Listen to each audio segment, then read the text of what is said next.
NVIDIA GeForce RTX 5050 was launched in July 2025 for desktops and laptops, with a starting price of $249 for the desktop version. It features NVIDIA's Blackwell architecture, 8GB of GDDR6 memory, and is designed for 1080p gaming at medium to high settings, supporting features like DLSS 4 and multi-frame generation for improved performance. Since this GPU is NVIDIA's attempt to offer a 1080p budget GPU for gamers, I wanted to see if I could build the cheapest possible budget 1080p gaming PC using the RTX 5050 using all new parts.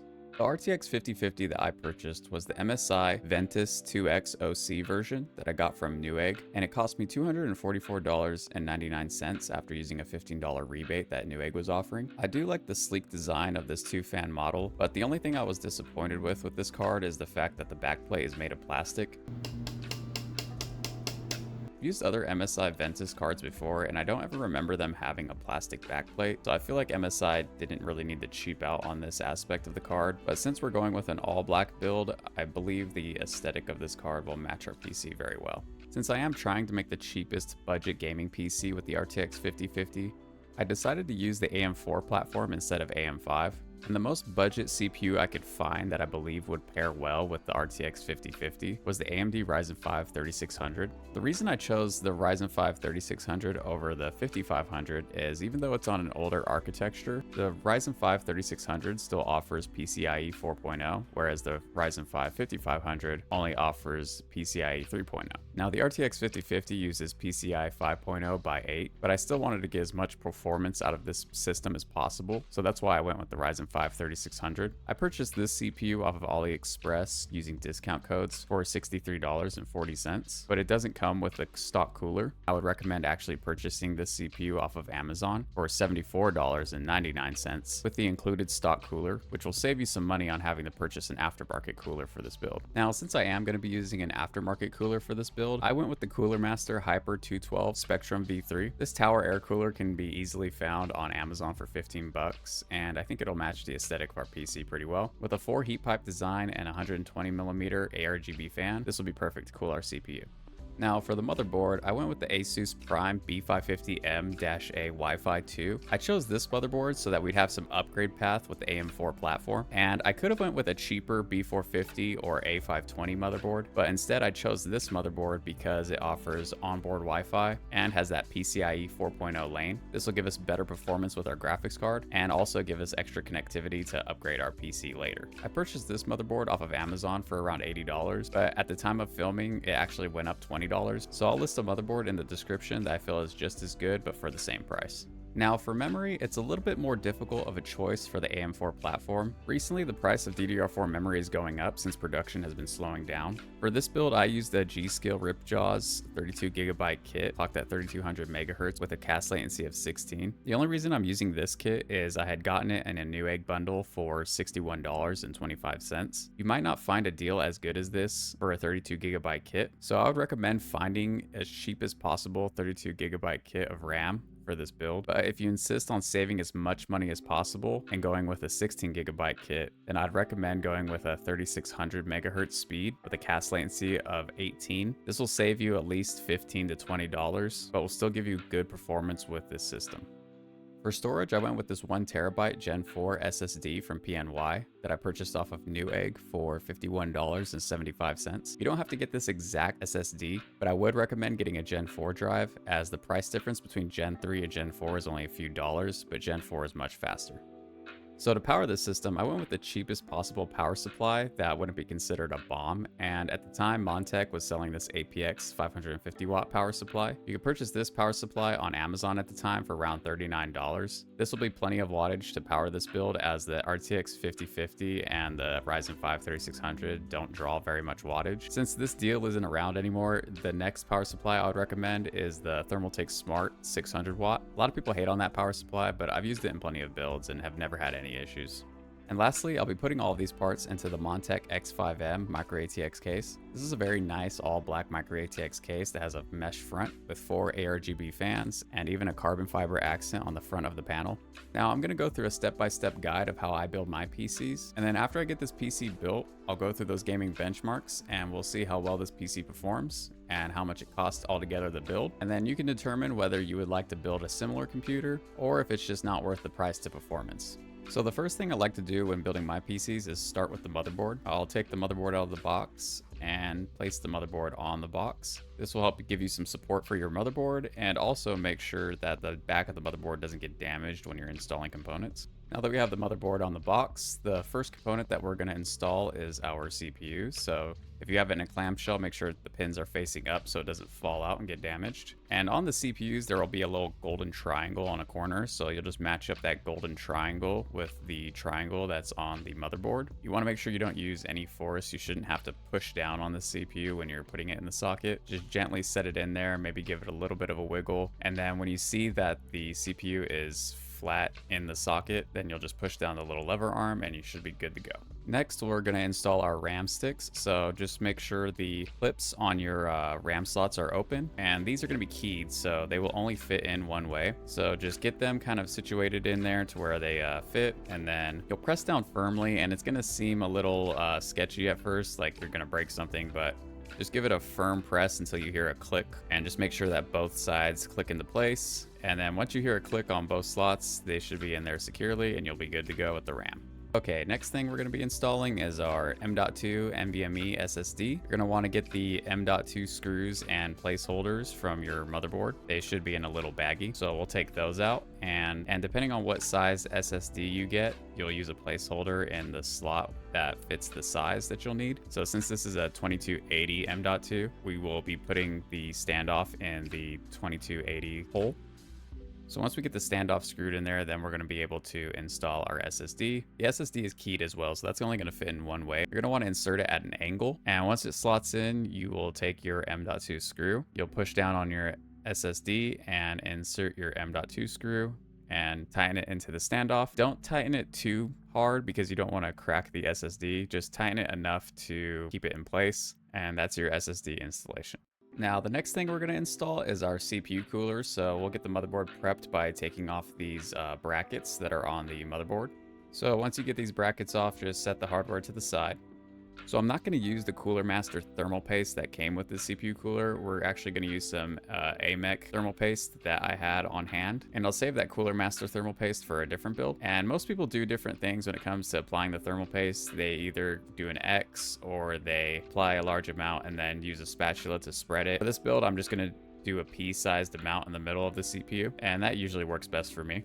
Now, when it comes to installing a CPU cooler, all CPU coolers are sort of different, so my best advice to anyone is to read the instructions that come with the CPU cooler you're going to install. But one thing I will recommend with all CPU coolers is make sure you take off the sticker from the contact plate that's going to be resting on the CPU, because if you forget to do that, then your CPU will overheat. Now, this Cooler Master CPU cooler does not require any standoffs to be installed onto the board. We will just be directly installing the CPU cooler into the backplate that comes with the AM4 motherboards. So once we get this screwed in and tightened down, we will install our ARGB 120mm fan, and next we'll just need to connect these cables to the CPU fan header on the motherboard. So for aesthetic reasons, I like to loop the CPU fan cable around the heat pipes of the CPU cooler, and then if you see here on the motherboard, there is a CPU optional and CPU fan header. So we'll make sure we plug the CPU fan cable into the CPU fan header, and we'll leave this ARGB cable unconnected because we'll need to connect that later in the back of the PC case. Now that we're done prepping the motherboard, we can take the motherboard and put it off to the side in a safe place. And now we're going to start working on our case. First thing you can do is undo these cables in the back and just see which cables you're going to end up needing. And you'll keep those cables out, and then the rest you can tuck back away to do some minor cable management. While working with this case, I noticed there was a loose screw that fell out, and it wasn't with the rest of the screws that are in the bag. So hopefully later we can find out where this goes. Next thing we can do is install our IO shield. You'll want to make sure that the part of the IO shield that has the prongs poking out is facing inside the case, and then you'll place the IO shield in and pop in all four corners.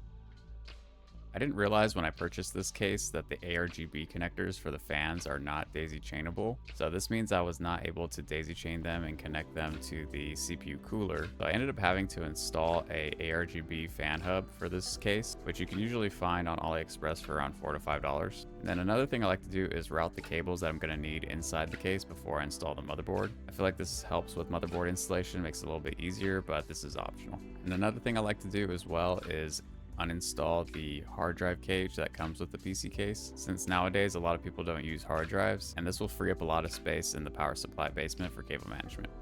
Next thing we'll install is our motherboard. So first you're going to want to make sure you have the correct amount of standoffs in the case. If you don't have the correct amount, you're going to want to make sure you install those or remove some if you have too many. In this case, we already had the correct amount of standoffs in the right places. So first I'm going to route this ARGB cable into the back of the case for our CPU cooler. And then once that cable's going into the back of the case, we will slowly install our motherboard, making sure we place it on all the standoffs. And then once our motherboard is pushed into the IO shield and is resting on the standoffs where the holes are, then we'll screw in the fine threaded screws that come with our PC case into the motherboard.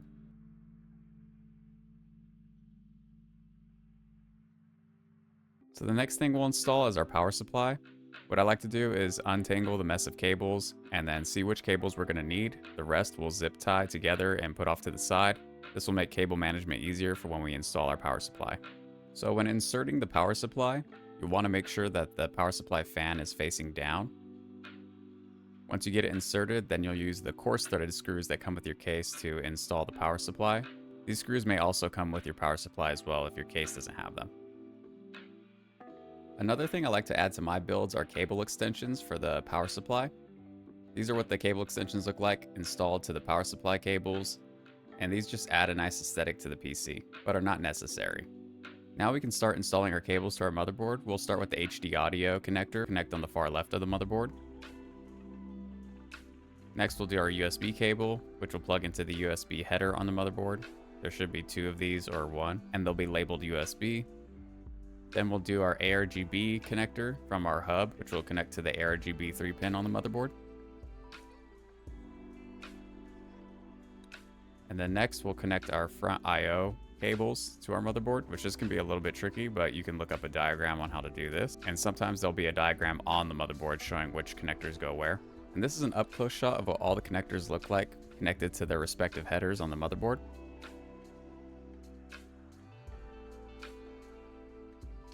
And next we'll connect our USB 3.0 connector to our motherboard. And this one is keyed, so it should go in only one way. Just make sure you are plugging it in the correct way so you don't bend the pins. Next, we will plug in our power cables to our motherboard. First, we'll start off with the CPU power cable. Once we get that plugged in, then we'll do the 24-pin power cable to the motherboard. Once those are inserted, now we can work on our GPU. We'll take off these IO backplates. And then we'll install our graphics card, slotting it into the PCIe slot until it clicks. Then we'll screw in these coarse threaded screws to the backplate of the graphics card. And then we'll insert our power cable to the graphics card. And now the PC is built and we can start testing it to make sure everything works. Once we get the PC turned on and we see that it's working, it should load into the BIOS. And the first thing I'll check is the CPU temperature to make sure that's running cool. If the CPU is running fine, then I'll update the BIOS for the motherboard. And then after updating the BIOS, what I'll do next is do a fresh install of Windows 11 Home. After we get Windows 11 Home installed onto the PC, then I'll download Cinebench 2024 and FurMark 2, and then I'll run a stress test running both of these programs at the same time to make sure the computer is stable. And then after running those tests, I'll run Heaven Benchmark from Unigen. This will make sure that the GPU is stable as well. Now that we know our computer is working fine, I'll turn it off and go back to doing the finishing touches on cable management, tightening up any loose slack, and just cleaning things up where I can to make it look nice.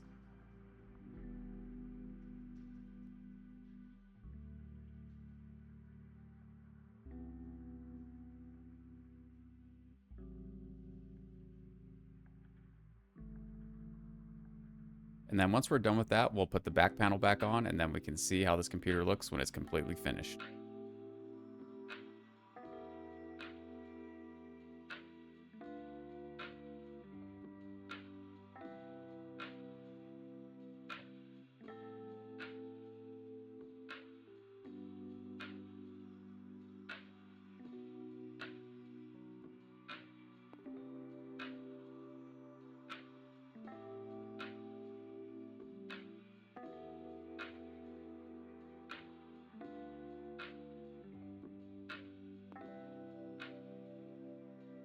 So playing the new Battlefield 6 on this PC using high settings 1080p native, we were getting an average of about 95 FPS with a 1% low higher than 60 FPS. I was actually surprised how well this PC performed using high settings at 1080p native. I then switched over to the medium preset using DLSS at the balanced, and we actually got worse performance, surprisingly. We were only getting an average of about 90 FPS, and our 1% lows were sometimes dropping below 60 FPS. And then I also started to notice that our CPU was bottlenecking our GPU. So with this PC, it would actually be better to run high settings. Overall, I'm actually really surprised at how well this PC performed, especially with using a modern GPU with an older AM4 CPU. So overall, this PC cost me $619.73 after taxes to build, and I'm only going to try to make a $100 profit on this PC, just so I can get it sold quickly. So I'll be listing it on Facebook Marketplace and OfferUp for $720, but I'll have to list the PC for a little bit more on Java and eBay since they take out fees. I'll include a PC part picker list in the description of the video if you want to replicate this build. From now on, I'll include a PC part picker list for each of the PCs that I build. It's much easier than including a link for each component since a lot of these components go out of stock or they change price frequently. Let me know in the comments below what you guys think of this RTX 5050 build. And if you enjoyed this video, please like, comment, and subscribe. Until next time, this is Fish, and try not to get blown up.